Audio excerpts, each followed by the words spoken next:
She disappears on what should have been a short forest walk in Tasmania. 2.5 years pass with no trace. Then a phone appears in the scrub. Then what look like human remains are found beside a river. Then police verify a car key that should never have been there if the first theory was complete. Celine Cremer was a 31-year-old Belgian backpacker traveling through Tasmania. On June 17, 2023, she was last seen in Waratah. Days later, after she did not board the Spirit of Tasmania ferry, concern grew. She was reported missing on June 26th. Her white Honda was found at Philosopher Falls car park on June 27th. And from that point, the timeline splits into what we know and what we still cannot explain. The place matters. Philosopher Falls is sold to visitors as a short rainforest walk. But in winter, short does not mean simple. Cold rain, steep ground, thick horizontal scrub, and fast-changing water can turn one wrong turn into a maze. At first glance, this looks like a local walking trail story. Look closer, and every hour after that afternoon becomes a question that stayed open for years. Police launched a major search with serious resources. Ground teams, drones, helicopter support, all-terrain vehicles, swift water capability, and even a cadaver dog brought in from New South Wales. They descended difficult terrain near the falls. They searched in freezing weather. Still no sign beyond the vehicle. That was the first contradiction. Massive effort. Almost no evidence. Then came the call nobody wanted. Police said expert medical advice indicated the weather window was not survivable for the time she was believed exposed. The formal search was suspended in July 2023. If you are her family, that is not closure. That is a sentence without a full stop, because no final answer is still not an answer. And this is where the case shifts. Most stories fade after a search is scaled back. This one did not. Private efforts continued. People reviewed mapping, terrain, and digital traces. Months became years. Then public attention surged again when volunteers and independent searchers returned to the same country with a different method. That second wave is where the mystery becomes sharper, not softer. One key detail changed everything. Phone data analysis reported a movement sequence from that afternoon. She appears to leave the car park around 2:18. Later pings reappear beyond the waterfall zone. Then movement suggests a diversion through thick vegetation. Final known ping around 4:18, and then silence. If that sequence is right, the central question is no longer where the track was. It is why the route changed when the light and weather were already turning. For a long time, some assumed the phone went quiet because coverage failed. But in December 2020, a renewed search found the phone itself not in a neat open spot in dense scrub, reportedly about 70 meters east of the final ping area. That single recovery forced search theory to widen immediately, because now the silence could be device loss, not signal loss. Police then confirmed the recovered phone belonged to Celine. And suddenly the case was no longer frozen in 2023, it was active again. Old assumptions were tested against new ground truth. If the phone was dropped in that wall of scrub, did she keep moving after losing the one tool that could help her navigate, or did she stop close by? That is the second open loop, and it only gets harder from here. More items were found nearby. A water bottle, a garbage bag with a large hole. Reports said these were located near a fallen tree and natural windbreak. Some searchers suggested it could indicate an improvised shelter or rain cover. If true, that implies survival longer than one night in brutal weather. If not true, it is just debris in a forest full of debris. Either way, uncertainty widened, it did not close. The case stopped being a single place search. Once the shelter theory appeared, the possible movement radius expanded.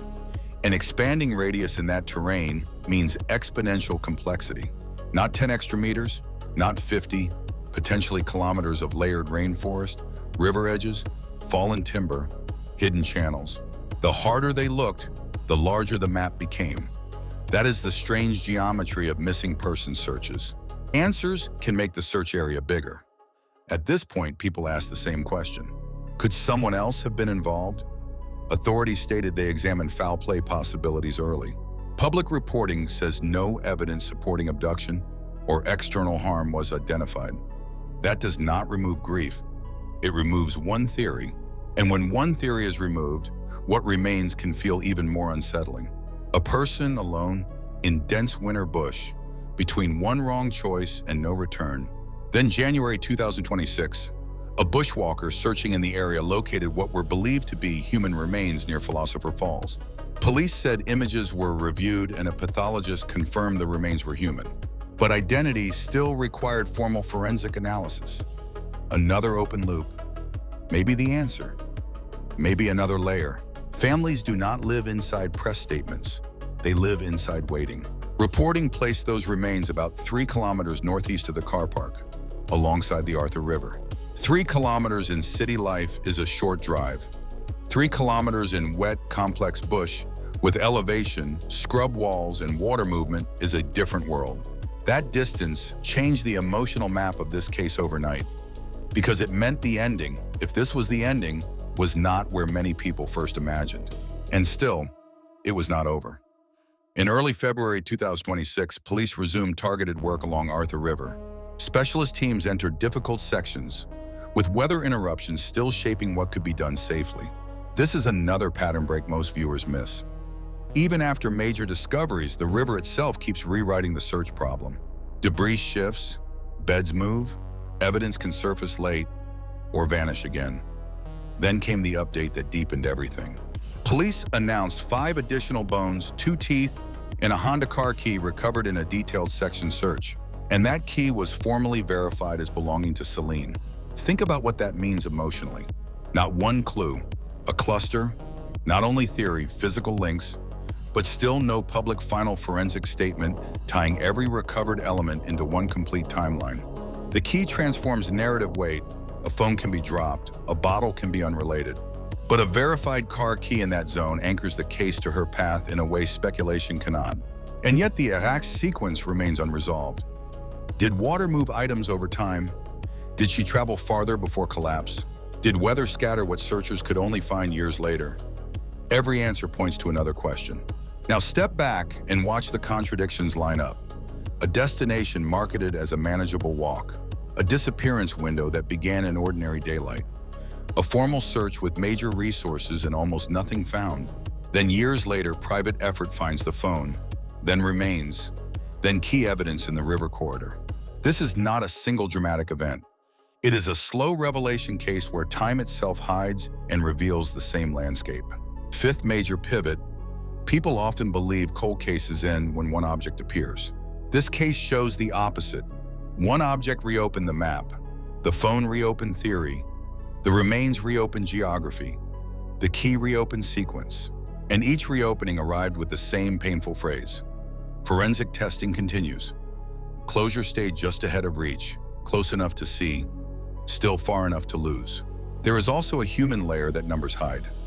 Friends traveled from Belgium for renewed searches. Volunteers crossed rough ground in dangerous weather. Officials and civilians worked side by side at different points. No one did this for spectacle. They did it because unanswered disappearance cases leave a permanent echo in every person who cared. The search was physical, but it was also a fight against forgetting. If you are looking for one villain in this story, you may never find one. The harsh possibility is more ordinary and more frightening. Terrain, timing, weather, orientation, fading light, a single route decision. Authorities have consistently said no evidence of foul play was found. And that leaves us with the hardest truth of all. Nature does not need intent to change a life forever. So what is unresolved right now? Exactly how the final hours unfolded. How far she moved after the last confirmed phone activity. What each recovered item can prove once full forensics are complete.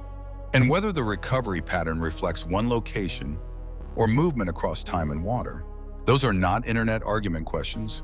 Those are family questions, and they are still waiting for formal answers.